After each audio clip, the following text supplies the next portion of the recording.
What's crackin'? My name is Hans, and for today's video guys, i-share ko sa inyo guys yung effective na way para sa akin kung paano ako nagkakaroon dito ng 4 na Morion kada Land of Prosperity ko. So guys, paliwanag ko lang sa inyo. So ito yung Morion natin. So naka-4 tayo today, 3 Morion na hindi bound at 1 bound. So ito guys. So pwede na ulit tayo mag-craft dito ng blue, and later papakita rin natin sa inyo na magka-craft tayo ng blue. Pero guys, pakita muna natin sa inyo, nagamit ko na dito guys yung sa aking Land of Prosperity.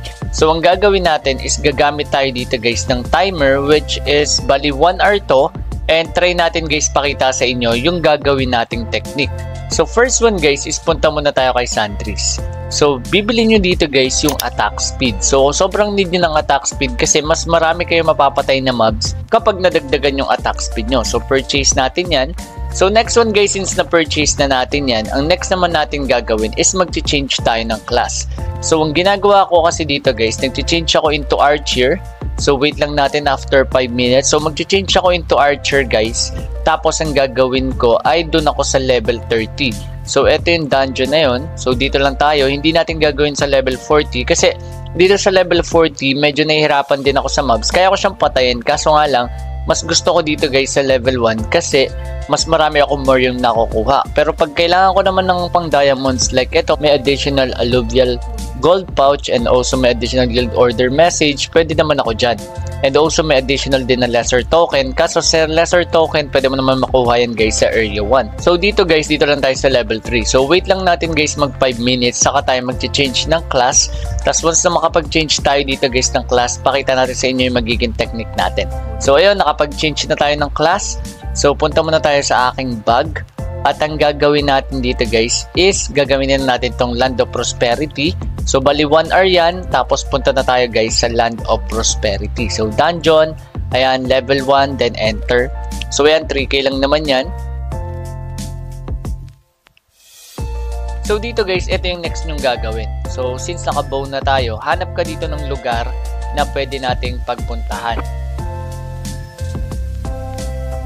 So hanap ka dito guys ng lugar kung saan onti lang guys yung tao. So make sure mo na medyo magandang spot mo. Ayun yung number 1 or ayun yung pinakamagandang tip na masasabi ko sa inyo. So kailangan nyo makahanap dito ng place. Kung hindi kayo makahanap dito, lipat kayo channel. Try natin channel 2. And check natin guys kung marami pa rin tao dito. So check natin. Ito guys, pwede to. Walang tao ata dito. So ayan, sobrang dami yan. So pwede ka na dito. Ngayon, pagkapunta mo dyan, gamitin mo na dito, i-auto mo na lang ito guys. So ayan, naka-auto na siya. So pakita na lang natin sa inyo guys after 1 hour kung ilan yung makukuha nating Morion. So hindi ko sinasabing effective to sa lahat, pero ito yung effective way kung paano ako nagkakaroon dito ng at least 2 Morions yung nakukuha ko dito per day. So ito guys, i-AFK na lang muna natin to. Then babalikan ko kayo guys once na makakuha na tayo ng 1 Morion. Kasi may gagawin pa tayo guys once na makakuha na ako ng 1 Morion. So ito medyo malayo. Ayan, so AFK na natin. A few moments later. So eto guys, meron na tayong Morion na nakuha na isa. So ang next natin gagawin, isaalis na tayo. So meron pa tayo ditong 34 minutes. So medyo natagalan tayo guys. Pero ang gagawin natin, hanap na tayo ng isa pang place kung saan walang masyado nagpa-farm. So siguro pwede na to. Hindi, may archer dyan. So hanap pa tayo dito guys ng lugar. So possible dito yan sa mga bandang dulo guys. So check natin. Okay, so dito may tao. Ito rin. So need natin dito guys maka-isa pang Morion. So once na magawa natin na makadalawa, at least nagawa na natin makadalawa guys. So possible din naman makatatlo tayo or 4. So minsan sunod-sunod yan. So eto guys, kadalasan talaga walang tao dito sa dulo na to. So dito tayo. Okay, or mas maganda dito. So check natin. Okay, so mas maganda dito guys. Medyo abante lang tayo ng konti. So dito kasi tayo kanina eh. Ayan. Dito tayo kanina, so lipat tayo. Medyo baguhin natin. Then ang gagawin natin i-AFK ko na ulit. A few inches later. So guys, ito unpost ko lang. Pakita ko lang sa inyo na hindi na tayo nakakapulot dito guys ng Morion. So medyo lumalayo din yung character natin. So isa pa pala guys na nakalimutan kong sabihin sa inyo. Kapag nakahanap na kayo ng place na maganda, gawin nyo is punta kayo ng settings. Okay, so settings, and then gawin nyo sa combat, gawin yung 20 meters or 30 meters. So I suggest 30 meters kasi kailangan nyo pa rin mag-move dito. And ito nga pala guys, additional idea lang. So napapa-level din natin yung WS natin dito sa isa nating class. So ito guys, di ko sinasuggest na gawin nyo to, pero ayun, kiniklik lang natin. Syempre kung in the near future, baka maisipan ko i-secondary advancement to at maging bow na lang. And i-reset ko lang yung creed ko and i-check lang din natin yung ibang mga skills. So pwede ko nang i-click tong mga to. So isa rin sa mga technique na pwede nyo gawin guys kung gusto nyo mag-bow. Pero ito kaya tayo nag-bow for the range nga guys, para mas mabilis din natin makuha dito yung Morion. So dito guys, ang gagawin ko, ipopost ko na lang ulit. A few moments later. So ito guys, isa lang yung nakuha natin dito na Morion. Unfortunately, hindi gumana yung technique natin. So ito, balik na tayo sa dagger. Okay, so bali nakalima tayo ngayon, kaso bali 2 hours yung nagamit natin dito guys sa Land of Prosperity. So pinakita lang din naman kasi natin sa inyo guys kung gagana ba siya or hindi, pero unfortunately hindi siya gumana. So nakalima lang tayo today in just 2 hours. So try na natin ipakita sa inyo guys. Magka-craft na tayo dito guys ng ating pang-anim guys na rare. Okay, so punta lang tayo dito, try natin accessories. So meron na tayo dito, check muna pala natin yung item ko. Okay, so malamang kukunin ko dito is ring. So meron na tayo ditong necklace, earrings. So magre-ring tayo ulit. Okay, so check muna natin yan. So punta tayo dito guys sa craft. Click normal craft. And punta tayo dito guys sa accessories. So punta tayo sa ring and then dito tayo sa adventure. So click lang natin yan.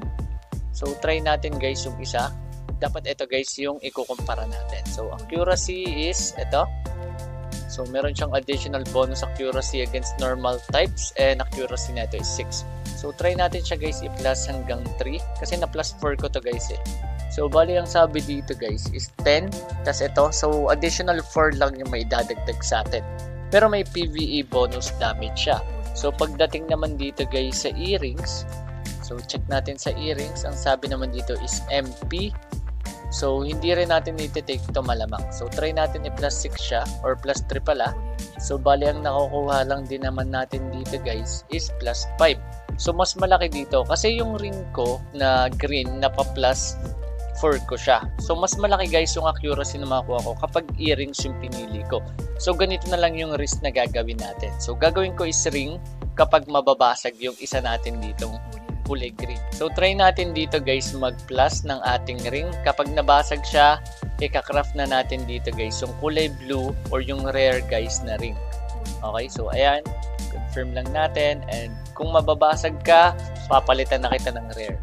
Ayun, so nabasag na siya guys, palitan na natin siya ng rare.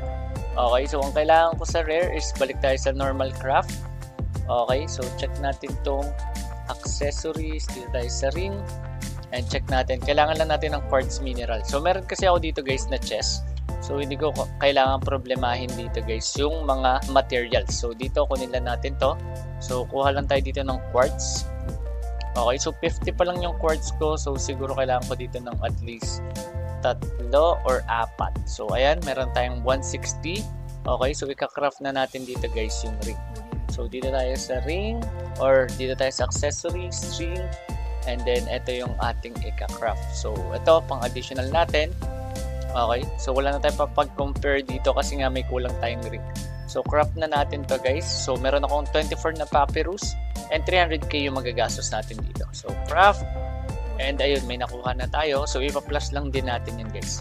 So, equip na natin siya. So, ito na yung aking growth rate. So, madadagdagan pa yun kasi ipa-plus pa natin tong ring na to guys. Okay. So, ito.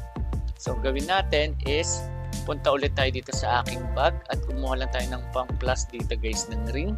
So ito, gamitin lang natin to. So kailangan lang natin ng 3 para i-plus siya into 3.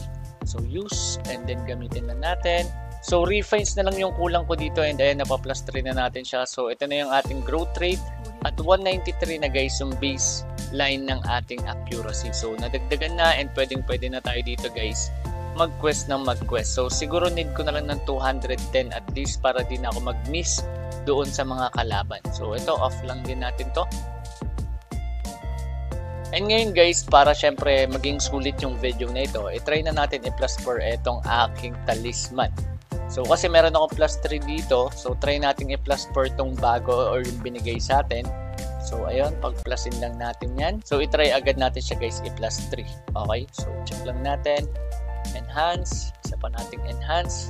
Sana kahit 2 lang muna. Ayun, nag 2. Okay, para sa plus 3, galaw-galaw lang tayo dito guys. Okay, so ito medyo mahirap na tong plus 3 guys. Lalo na yung plus 4.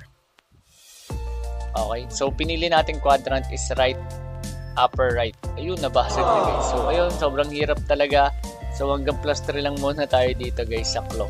So ayun lang yung meron tayo for today's video, and sana guys nakatulong itong video na ito. Kung di man naging effective sa inyo yung ating tips, pasensya na. And also kung may mga alam kayong iba pong mga technique, please comment it down below para makatulong sa ibang player, especially sa mga free to play.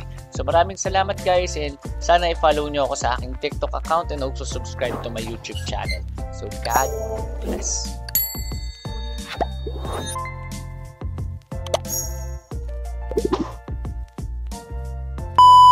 So ayun, nakakuha pa tayo dito ng pang-refine guys. Galing lang doon sa may rewards.